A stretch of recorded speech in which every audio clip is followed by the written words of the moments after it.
Hello, guys. This is Stephanie Santiago, and we are going to talk about modern day slavery. This is currently known as mass incarceration, and it is happening right in our communities. Like any other social issue, this one is very important to talk about. People need to see the reality in order for change to happen. Without change, there is no improvement in our communities. Since the beginning of time, blacks have been enslaved up until January 1st, 1863, when Abraham Lincoln issued the Emancipation Proclamation stating that any slave from now forward are free.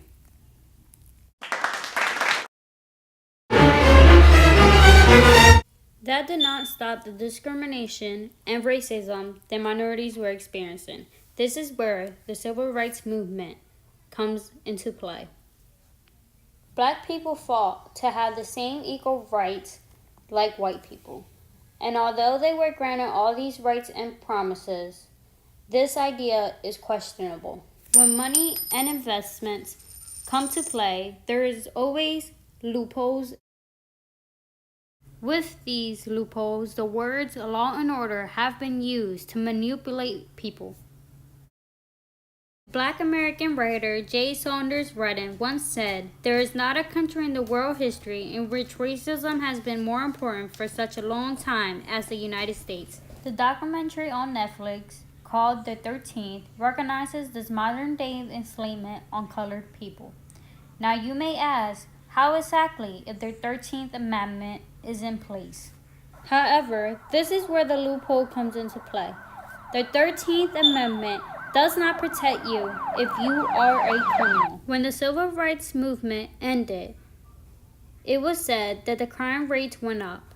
Now let's go back to the term law and order.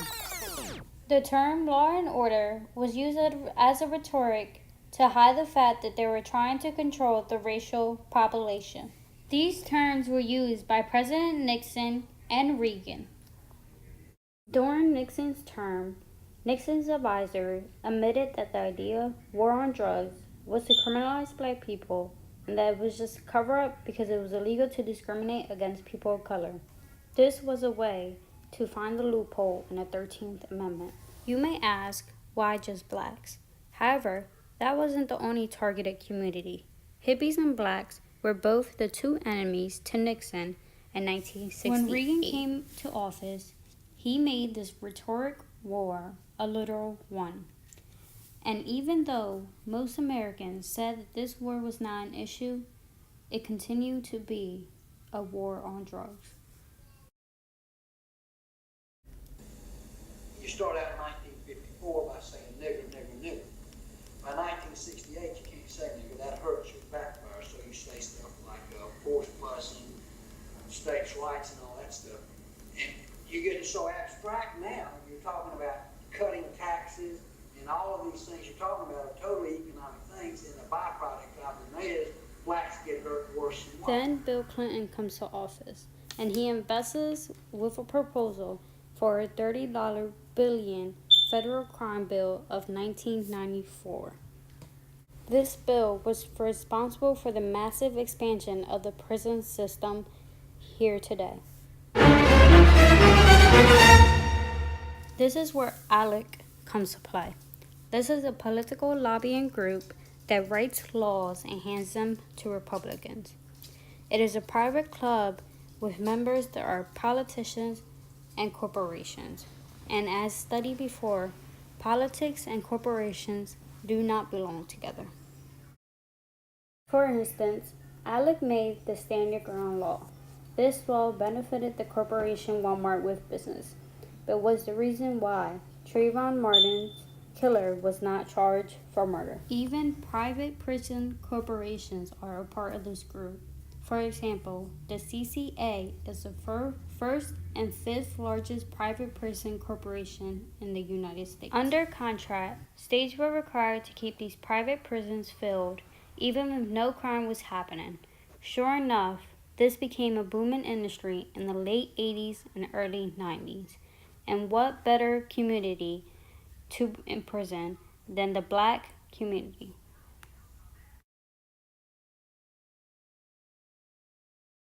These are examples of laws made by ALEC to benefit the prison corporation, and the American people are being harmed by these policies due to the mass incarceration, specifically people of color, with the excuses war on drugs, 3 strikes, serve minimum 85% of your sentence, and the CCA even profits from detention centers for immigrants, with about 11 million every month. Without doubt, guess who makes the immigration laws that are in place?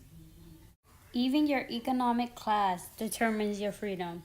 But if you're rich, you are a free man, even if you are guilty. If you are a black man, you are 1 in 3 chances of being in prison. And black males make up at least 6.5% of the prison population.